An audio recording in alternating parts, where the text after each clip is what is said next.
It is Wednesday, October 5th, and welcome back if you're watching here. Thank you for joining. Week 4 did not disappoint. I went over a lot of things on Monday. Let's talk some Monday Night Football because I was sure glad that I got to watch the Rams just get beaten down, just get absolutely handled, straight up sunned by Deebo Samuel.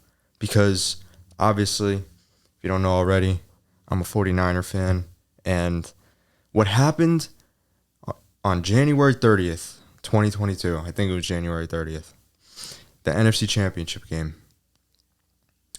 was something that no fan should feel. And honestly, it hurt worse than the Super Bowl. Than the Super Bowl loss to Kansas City, because at least we got to the Super Bowl. I don't know if we would have won it. I think we would have, because we beat Cincinnati and we beat the Rams twice before. So we beat both Super Bowl teams more than once, literally. It's tough, but we got the revenge. It's all that matters. It's all that matters. We're 7-0 against the Rams the past 4 seasons, I think. So, yeah, that feels great. Let's talk Monday night. Deebo, he played great. Was the highlight reel of that night, honestly. He gave the offense a spark when they needed it. I think the running game from the 49ers was solid. Wasn't great. But, again, they have limited options now. Tevin Coleman played 1 snap, and he's now back on the practice squad. But Jeff Wilson looked good. Brandon Ayuk had a few catches. George, once again, I don't know what the 49ers are trying to do with George Kittle, because, he's such a good blocker, and he kind of needed to help the left tackle, Jay Lamore, because the 49ers' other left tackle got hurt. So now they're down 2 left tackles, and they're down to their 3rd string. And, you don't want that, especially in an offense like this. George had to do some blocking, but I think that's going to change. Jimmy Garoppolo looks solid. The defense, we got to talk about this 49ers defense. Championship defense. That is what I would describe it as, a championship caliber defense. Super Bowl caliber defense. They're averaging 11 points per game given up. And honestly, it really should be 9, because 1 was like a block kick return. So it's like, who the hell is going to count that? They're playing lights out. Lights out. You pick your poison with this defense. It is absolutely stacked from top to bottom. Their defense was really good in 2019. It might be even better this year. It might be even better, because their secondary is just as good. They have better safety play, I feel like, now, with Tashawn Gibson and Hufanga playing. Jimmy Ward isn't even back yet. He's supposed to come back this week. Kyle Shanahan reported that Jimmy Ward and Jason Verrett are practicing, and they have a chance to play at Carolina this week. So that's huge. That's huge. They get their full arsenal of guys back there in the secondary. They really only have one major injury to Azeez Al-Shaair, their linebacker, and he's going to be out for a few weeks, but he should be back by midseason, and we're getting a lot of guys back by midseason. The Niners, right now, they're going to have to gut it out. They have 2 road games, and then they're at home against Kansas City. It's tough, but they keep their head above water. They're getting Trent Williams back. They're getting Azeez back. They're getting Elijah Mitchell back, hopefully, by week 9-10. They're in a good spot. They're in a really, really good spot. And the rookie Ty Davis-Price, the rookie running back, they should be getting him back in a few weeks. The 49ers are a really good team, and they have a Super Bowl caliber defense, Super Bowl winning defense. That defense is legit. I would say the best in the league. I think so. As for the Rams, Cooper Kupp is great, but that doesn't make your offense go. It can make you move the ball. Stat Padford is what they call him. I don't really like that. I love Matt Stafford, but Cooper Kupp and Matthew Stafford are the whole offense. You get Tyler Higbee a catch here, ain't going to do anything. Allen Robinson is invisible. Why sign a guy, give him 40-something million, and not use him? You can't be like, well, that's just how the game shakes out, this and that. Because when Odell was there, you got Odell the ball more than you're getting this guy the ball. You're getting Robert Woods the ball more than you're getting this guy the ball. So it's either something we don't know, or they just made a mistake and Allen Robinson is just washed. I don't think he is, because I think he's really good. And if you're Sean McVay and you're drawing up things to only get Cooper Kupp the ball, why? Why not get Allen Robinson a freebie reception here and there? You can do it. You can give Allen Robinson a route that Cooper Kupp would normally run because he could run it, and he's a veteran, and he's really good. Like, you can't keep... This isn't a sustainable way of winning. Now, they have a lot of stars. Like, again, they have Stafford, they have Kupp, Donald, Ramsey, Bobby Wagner, and outside of that, it's, well, who else is going to make a play? Because the offensive line is atrocious. The running game is non-existent.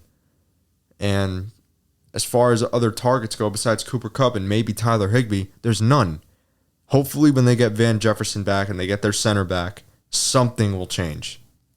Something will start to click, because if you can't run the ball and your quarterback's got more turnovers than touchdowns, it's not good. It's not looking pretty. Last year they went through a stretch of games where they lost like 4 straight, I'm pretty sure, and they were playing solid, but they would give up big plays and they would be down early, and it would be hard for them to come back, like against Green Bay and against San Fran on Monday night last year. They had that stretch of games, and you know that's going to happen to teams. But when you have a coach as good as Sean McVay, and you have a quarterback as good as Matthew Stafford, and you have playmakers like Aaron Donald, eventually things will work their way to you being good again. And it did. This year, it feels different. They're not the same team as last year. They need Odell Beckham if he even wants to come back. They need Allen Robinson if he even wants to keep playing. I mean, if I was Allen Robinson, I would be really frustrated. Really frustrated, because he knows how good he is. I feel like everyone knows how good he is, but for some reason, they just don't give him the ball. And I don't know why. The Rams, they got a lot to figure out. I think it's fixable, maybe. Noteboom can't block anybody. Tackles can't block anybody. The interior is banged up like I've never seen. They miss their guys that they had last year and the year before that. It's a tough problem, and they need to fix it. They really need to fix it. Now, on a lighter note, we have the NFL meme of the day, and that goes to Matt Hasselbeck. Matt Hasselbeck. I'd like to call heads. Heads is called. Look at him, he's laughing. Heads! Seattle has won the toss. We won the ball, we're going to score. Turn around. Oh, boy. How about that from Matt? Seattle's won the toss. We'll receive. His good day continues with calling heads. They're coming. The pass is picked off. Intercepted. Back the other way. The Green Bay Packers advance.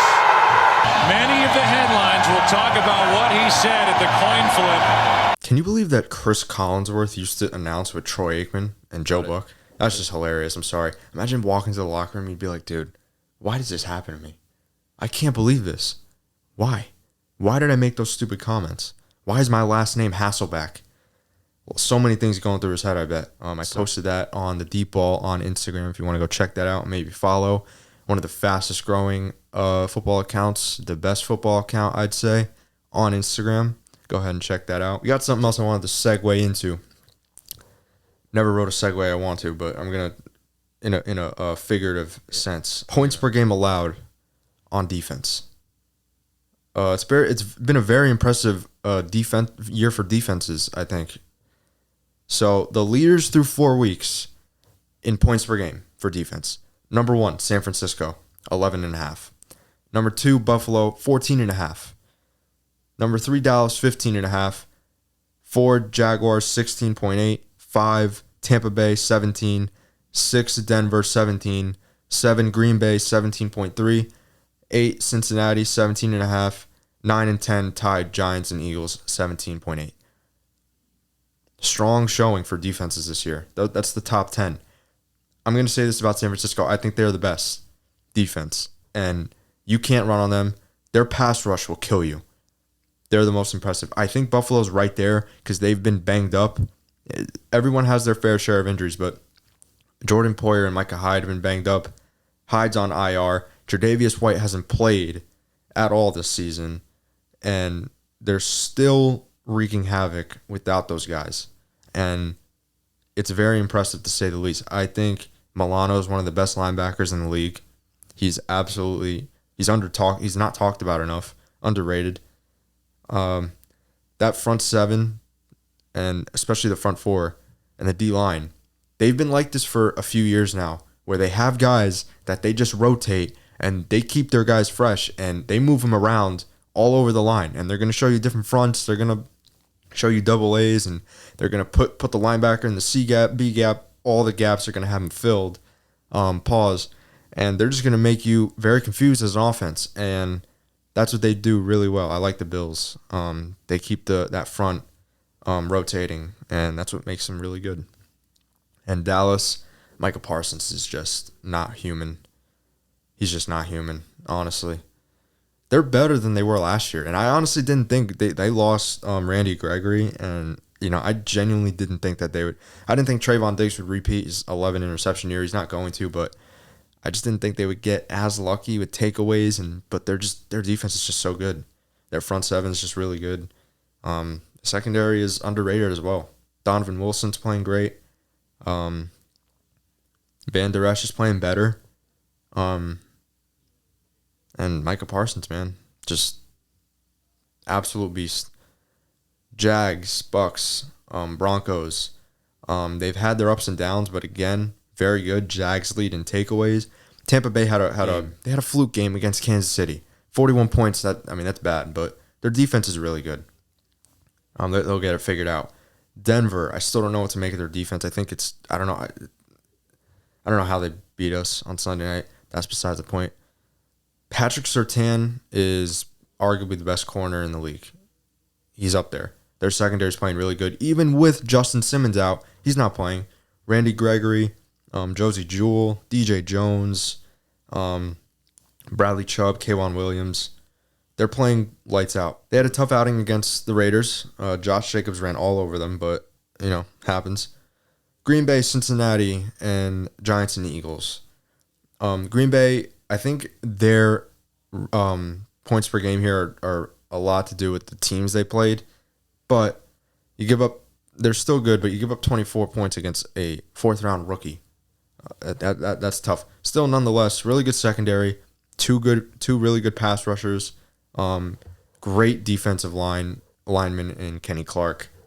And the Bengals lost DJ Reader, but their linebacker core is playing great. Their front is still playing really good. Hendrickson, Von Bell, Awuzie, really good, picking up where they left off on the back half of last year. The Giants, I don't even know how they're somehow every year they're pretty good on defense. I don't get it because their offense is never even close to being top 15. But somehow they're just they're good on defense. Every year somehow they are. But 17.8 points per game, solid. I like McKinney. I like Adoree Jackson. Dexter Lawrence is really good. Doesn't get talked about. Eagles, I think roster-wise, they're probably the best. 17.8 isn't the best in terms of points per game allowed, but I think that will improve as the year goes on because they're stacked everywhere. TJ Edwards, great middle linebacker that nobody talks about, probably one of the best in the league. That front seven, the front four, and the secondary, 2 Pro Bowl corners, and they're locked down. I think they're really good. Yeah, and they take the ball away. That's another thing. Take the ball away. So that's your top 10 teams in points per game. I thought it was really interesting because it's a very strong year, like I said, for the defense. I'm going to get into my top 10 teams. This is going to be, obviously, every power ranking is controversial. I don't really care.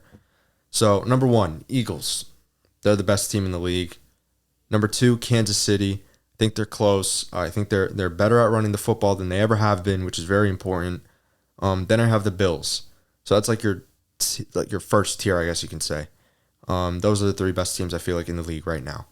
Then I have at 3 Cincinnati, 4 Miami, and then at 5 I have San Francisco. Now I know the Bengals might be a little high at 4, but they're just coming off the Super Bowl and they bounced back after playing really 2 poor games, and they still only lost those games by a combined 6 points.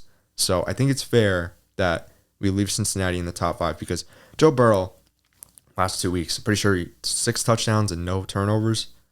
He's back to being Joe Burrow, and I'd watch out for Cincinnati. I think they could be really sneaky as a top team. They might even get the number 1 seed. I know we're talking about Bills and Chiefs all the time in Miami, but Bengals just beat Miami, and Miami just beat the Bills. So the Bengals, I feel comfortable putting them at 4. The Dolphins, I think they deserve top 5. I think they do. I think anytime you beat a great quarterback like that and a division rival and Josh Allen when they couldn't do it years before, I think that it deserves a top 5 spot. And their offense is explosive when they have Tyreek Hill and Jalen Waddle and Tua healthy. And hopefully Tua gets back real soon. And then at 5, I have San Fran. Might be a little high, but I think overall you look at the roster and you look at the last game, they just beat the Super Bowl champs. And, I think that's very noteworthy. They're allowing the least points per game this season, least yards per game, I'm pretty sure. Yards per play. They're all like top 2 in like every category. And they're 1 for most of them. Now, Debo, Kittle, Ayuk, they may not get the ball as much as they should, but when they do, it's always effective. And Shanahan's going to run the ball. And Jimmy, say what you want about Jimmy. He manages that offense really well. He's extremely smart. And he gets the ball to his playmakers. He knows where he wants to go with the ball. That's a lot of quarterbacks, very indecisive, and hold the ball for too long. Jimmy doesn't do that. He manages the offense really, really well, and he has a better arm than people give him credit for, and he can make plays when you need him to. When you need him to, he will make you plays. At 7, 8, and 9, Vikings, Packers, Cowboys, and at 10, Buccaneers. So I like the Vikings. I think they're sneaky good. They're 3-1. They're 3-1. Kirk Cousins had back-to-back game-winning drives. I think they're really good. I think their defense is playing better than last year, a lot better, and that was the kind of thing that was holding them back. Dalvin Cook isn't even really going yet, and they're 3-1. Really good team. They beat the Packers, which I have them right below the Vikings. I think their wins are good, but not impressive against the teams that they came against, especially against last week. They almost lost to Bailey Zappi. Now, I'm going to take that into account. They're still really good. I think it's going to take time for Aaron to find his guy at receiver. I think it's going to be Allen Lazard, but again, going to take some time. Dallas, they're not pretty when they win, but they're winning. They're 3-1. Their defense is amazing. I have to put them up in the top 10. I think it's fair. Cooper Rush 4-0 as a starter. That's extremely impressive. And then the Buccaneers. This is tough. At the back end of this, I kind of didn't. It was kind of hard for me to put these teams in the order that I did because, I can go either way with them. The Bucs at 10. I feel like I like that because their offense really didn't start going at all until this week. They were really not doing virtually anything until this week, and then their defense imploded. So I don't know what I'm getting from Tampa Bay now. Like, it's kind of all over the place. I still think they're one of the best rosters easily in the league, top 5. So they could move up there, but right now, I think after that loss, it was embarrassing. I think they're good at 10. So those are my power rankings, top 10 teams for right now as of Wednesday, October 5th, after week 4. Now, I see this game going around every now and then. People play it. I think it's really cool. Would you rather for players? Now, I'm going to take this a little different. I'm going to take 2 receivers, and I'm going to do one from this era and one who was dominant in like late 2000s and early 2010s. So for this era of receivers, would you rather T. Higgins edition? So I'm going, would you rather T. Higgins edition? Now, number 1, Adam Thielen or T. Higgins? I'm going to go Adam Thielen. I think Adam Thielen, it's close. I think Thielen's a better route runner. I think he's more reliable in the shorter area. So I'm going to have to go Thielen. Amon-Ra or T. Higgins? Amon-Ra. It's close. I think Amon-Ra is a better playmaker. I like him in open space more than I do T. I think T might be a better deep ball receiver, but Amon-Ra is balling. Would you rather Christian Kirk or T. Higgins? I'm going to go T. Higgins. CeeDee Lamb or T. Higgins? That's close, but I got to go CD. I think CD, yeah. You can argue that they're both maybe not wide receiver ones. They could be, but I think CD's got a little bit more juice in him. He's got more playmaking ability. Chris Godwin or T. Higgins, that's close again, but I think I'm going to go Godwin. Deontay Johnson or T. Higgins? T. Higgins. Mike Williams or T. Higgins? I'm going to go T. Higgins. They're pretty similar in the way they play and their stature. I think T is a little more explosive, though, as an athlete. So that was Would You Rather for T. Higgins. Now, for the early 2010s receivers, the one that I picked is Brandon Marshall. So Would You Rather Brandon Marshall edition. Would you rather T.Y. Hilton or Brandon Marshall? I'm going to go Brandon Marshall. Would you rather Victor Cruz or Brandon Marshall? Oh, I love Cruz, man. I feel like his prime was just so short that like you really can't measure it. If his prime was longer, I feel like I would go Victor Cruz, but I'm going to go Brandon Marshall. Brandon Marshall or Jordy Nelson? I'm going to go Brandon Marshall. Jordy was really good, though. Jordy's underrated, man. All time. You talk about all time. Jordy is amazing. I think he doesn't get talked about enough. Deshaun or Brandon Marshall? Deshaun Jackson or Brandon Marshall? I'm going to go Deshaun. I know that might be controversial, but Deshaun was, dude, he was that guy. He can go, he put up like the Randy Moss stat, like the 3 catches for 150 yards and 3 touchdowns. He could do that. He's like one of the only players that can do that. I'm going to go, would you rather Demaryius Thomas or Brandon Marshall? I'm going to go Brandon Marshall. It's close. Dez Bryant or Brandon Marshall? Dez. He was different, man, in his prime. Steve Smith or Brandon Marshall? Damn. Steve Smith. I'm going to go Steve Smith. It's close. That's hard, but yeah. Yeah, that's pretty much all I wanted to cover. As far as some injuries, go over really quick. Daniel Jones is day-to-day with an ankle. It's questionable if he's going to play against the Packers. I wouldn't bank on it, but he probably will. Alvin Kamara is back at practice after missing last week's game. He'll most likely play. Russell Wilson dealing with some soreness. He's most likely going to play. I don't think he's going to have any limitations going into Thursday, tomorrow. He should play. I haven't heard anything, but he probably is going to play.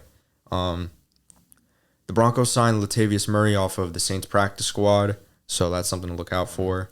Amon-Ra should be back this week. Bailey Zappi, it might be the Bailey Zappi show again. It's looking like maybe.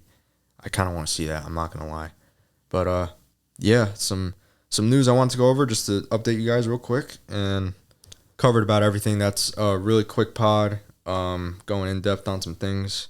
Top 10 ranking. Let me know what you think. It was hard making that. A lot of good teams, but yeah.